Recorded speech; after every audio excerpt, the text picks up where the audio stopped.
नमस्कार, जनवार्तामध्ये आपल्या सगळ्यांचं स्वागत। सर्वप्रथम पाहूया ठळक बातम्या। स्थानिक स्वराज्य संस्थांमध्ये महिलांना 50% आरक्षण देण्याचे विधेयक मंजूर झाल्याबद्दल राष्ट्रवादी काँग्रेस महिला आघाडीने साजरा केला विजयोत्सव। पुण्याची माहिती आता एका क्लिकवर मिळवण्यासाठी ओए पुणे हे नवीन संकेतस्थळ जगभरातील लोकांसाठी लवकरच सुरू। उन्हाळी सुट्टीतील नवीन उपक्रम म्हणून चिमुकल्यांसाठी विजय चित्रपटगृहात बालचित्रपट महोत्सवाचे आयोजन। कार्यक्षम नगरसेवक पुरस्कार नगरसेवक उज्ज्वल केसकर यांना जाहीर। तरुण वर्गाला निवृत्तीवादी वाटणारे संत साहित्य तरुणपणीच वाचले गेले पाहिजे, प्राध्यापक मिलिंद जोशी यांचं मत। शिवकालीन युद्धकला स्वसंरक्षण प्रशिक्षण शिबिराचे आयोजन आणि डॉक्टर योगो जोशी यांच्या औरुगामी कलाकृतींच्या प्रदर्शनाचे बालगंधर्व कलादालनात आयोजन। स्थानिक स्वराज्य संस्थांमध्ये महिलांना 50% आरक्षण देण्याचे विधेयक मंजूर झाल्याबद्दल राष्ट्रवादी काँग्रेस महिला आघाडीच्या वतीने विजयोत्सव साजरा करण्यात आला। राष्ट्रवादी काँग्रेस पक्षाचे अध्यक्ष शरदचंद्र पवार यांनी या आरक्षण देण्यात मोठी भूमिका बजावली आहे। त्या आश्वासनांची पूर्ती केल्याने या आश्वासन पूर्ती रॅलीचे आयोजन करण्यात आले। बालगंधर्व चौकातील झाशीची राणी पुतळ्यापासून या रॅलीला सुरुवात झाली आणि महात्मा फुले वाडा समता भूमी येथे या रॅलीचा समारोप झाला।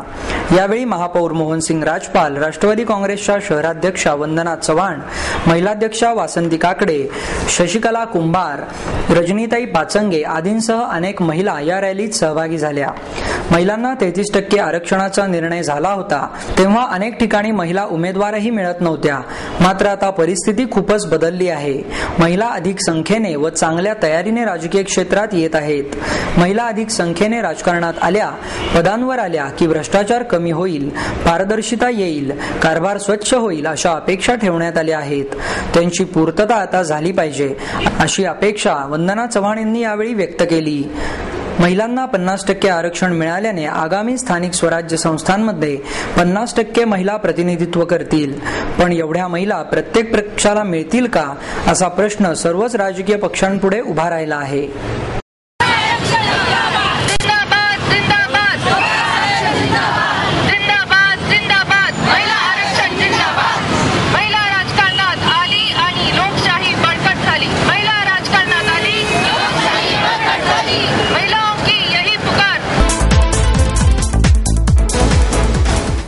पुण्यातील माहिती आता एका क्लिकवर मिळण्यासाठी ओए पुणे हे नवीन संकेतस्थळ जगभरातील लोकांसाठी लवकरच सुरू होणार आहे।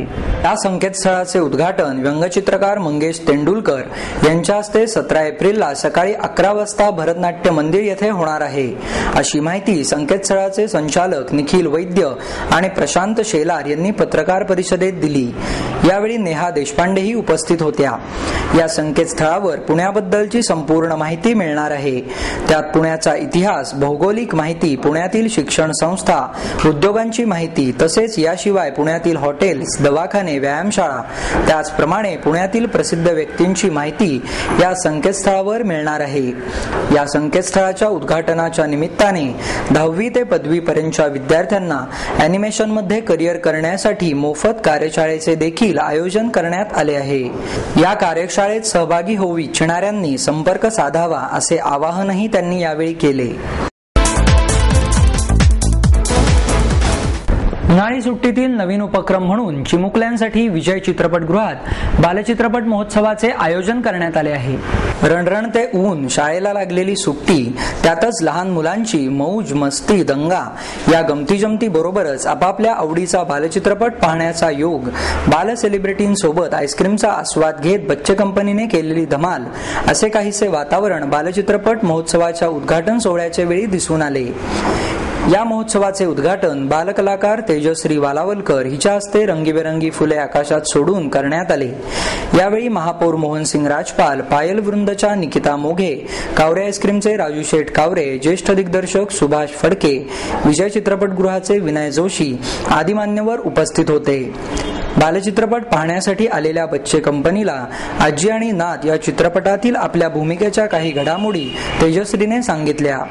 आज मला माझ्या सगळ्या बालमित्रांसमवेत हा चित्रपट पाहण्याचा योग आला। नातीची भूमिका मी केली असून त्यातील आजीशी माझे खूप चांगले नाते जुळले आहे, अशी भावना व्यक्त करत तेजश्रीने उपस्थितांची मने जिंकली। 6 दिवस विजय चित्रपटगृहामध्ये बालचित्रपट महोत्सव होणार असून सकाळी 10 ते दुपारी 12 या वेळेत सुरू असणार आहे। यामध्ये श्यामची आई, दांडगी मुलं, बाल शिवाजी, बोक्या सातबंडे, आजी आणि आजोबा आदी चित्रपट दाखवण्यात येणार आहेत।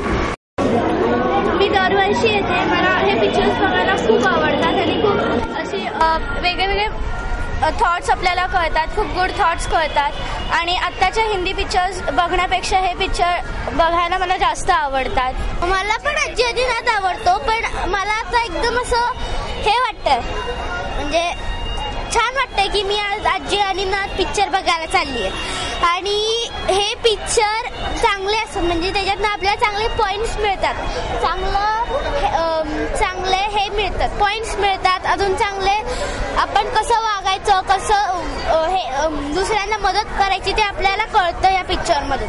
आणि हे असे दुसरे पिक्चर असतात त्याच्यापेक्षा हे पण पिक्चर चांगले असतात। हो मज्जा येते आणि ह्या सुट्टी लागली म्हणून हे आता 6 पिक्चर जे आहेत तर ते मी आणि माझी दीदी बघायला येणार आहे आणि आम्ही जेव्हा असं बसलेलो असतो खेळायला आणि आम्ही आईस्क्रीम पण खात, म्हणजे ते देतात आम्हाला आईस्क्रीम, म्हणजे ते एवढी आमची सगळी काळजी घेतात।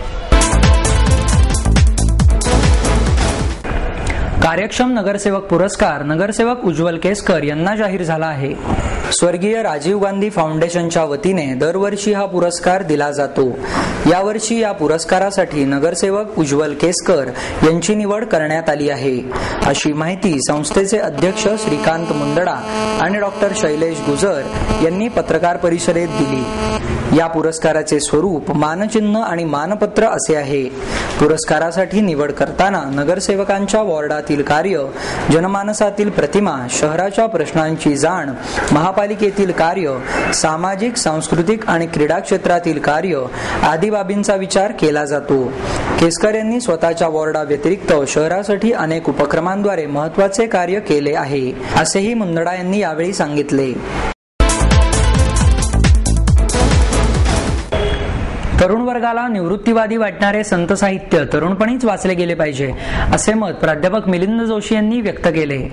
महाराष्ट्र साहित्य परिषदेच्या वतीने आयोजित केलेल्या कैलासवासी कमांडर मधुकर केशव लेले स्मृती व्याख्यानात प्रश्न आजचे आणि उत्तर संत साहित्याचे या विषयावर ते बोलत होते। यावेळी बोलताना प्राध्यापक जोशी म्हणाले, आजचे युग विज्ञान युग असले तरी तंत्रज्ञानाच्या आहारी जाऊन आपल्याला रोबो घडवायचे नाहीत। ज्यांच्या डोळ्यात आसवे येतात अशी हाडामाणसांची माणसेच दुसऱ्यांच्या डोळ्यातील आसवे पुसू शकतात। त्यामुळे जीवनाचे पसायदान घडवण्यासाठी तंत्रज्ञानाबरोबरच तत्वज्ञानाचीही गरज असते आणि हेच आपल्याकडच्या संत साहित्यातून वारंवार अधोरेखित केलेले आढळते।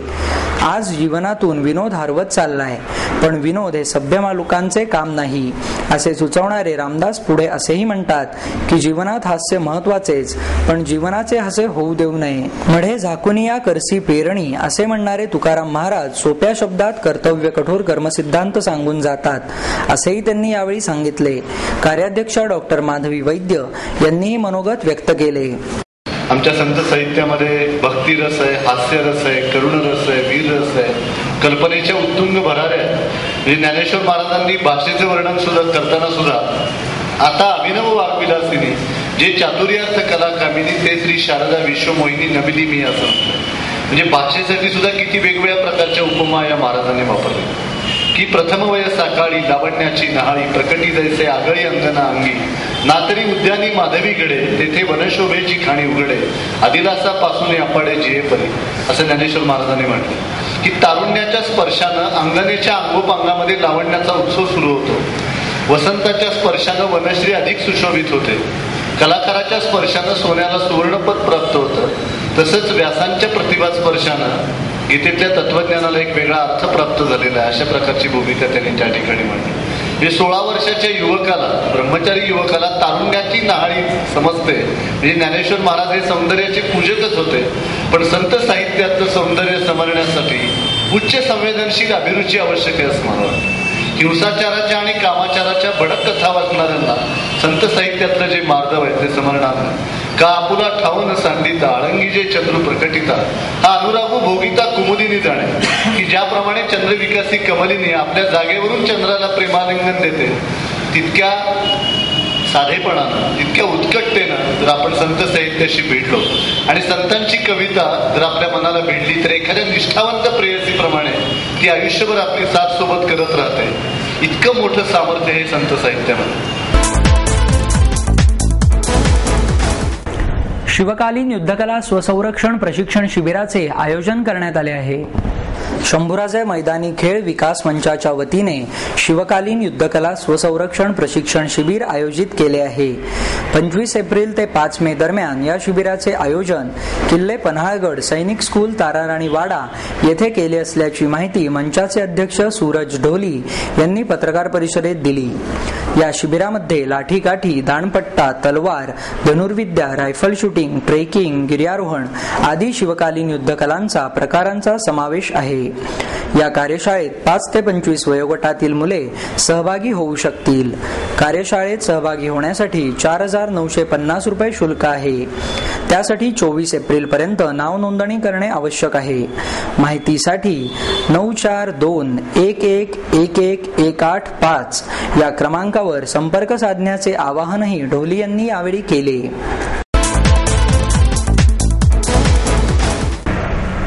डॉक्टर योगो जोशी यांच्या ओरिगामी कलाकृतींच्या प्रदर्शनाचे बालगंधर्व रंगमंदिरात आयोजन करण्यात आले आहे. डॉक्टरी पेशा सांभाळून जपानची ओरिगामी कला डॉक्टर योगो जोशी यांनी जोपासली. ही कला फक्त स्वतःपुरती मर्यादित न ठेवता गेली 40 वर्षे सातत्याने कागदांच्या घड्यांवर कल्पकतेने विविध कलाकृती त्यांनी साकारल्या. या कलाकृतींचे प्रदर्शन बालगंधर्व कलादालन येथे 16 एप्रिल पर्यंत सकाळी 9 ते रात्री 8 या वेळेत सर्वांसाठी खुले राहणार आहे. ओरिगामी या जपानी कलेत कागदाच्या साध्या तुकड्यांपासून कात्रण करून किंवा ते तुकडे एकमेकांना चिकटवून विविध कलाकृती बनवता येतात. प्राणी, पक्षी, माणसांचे वर्तन, देवांच्या प्रतिमा यासारख्या हजाराहून अधिक कलाकृती या प्रदर्शनात मांडण्यात आल्या आहेत. या प्रदर्शनाचे वैशिष्ट्य म्हणजे मराठी भाषेतील अ ते ञ पर्यंत आणि इंग्रजी भाषेतील A to Z पर्यंतच्या सर्व अद्याक्षरांच्या कलाकृती या प्रदर्शनात पाहायला मिळतील. कागदांच्या तयार केलेल्या या कलाकृती 7 ते 8 इंचांपासून ते 1.5 फुटांपर्यंत पाहायला मिळतात. यामध्ये टी शर्ट, पॅन्ट, फ्रॉक जसे आपल्याला एखाद्या गारमेंटच्या दुकानात असतात तसेच काही कलाकृती आपलं लक्ष नक्कीच वेधून घेतात.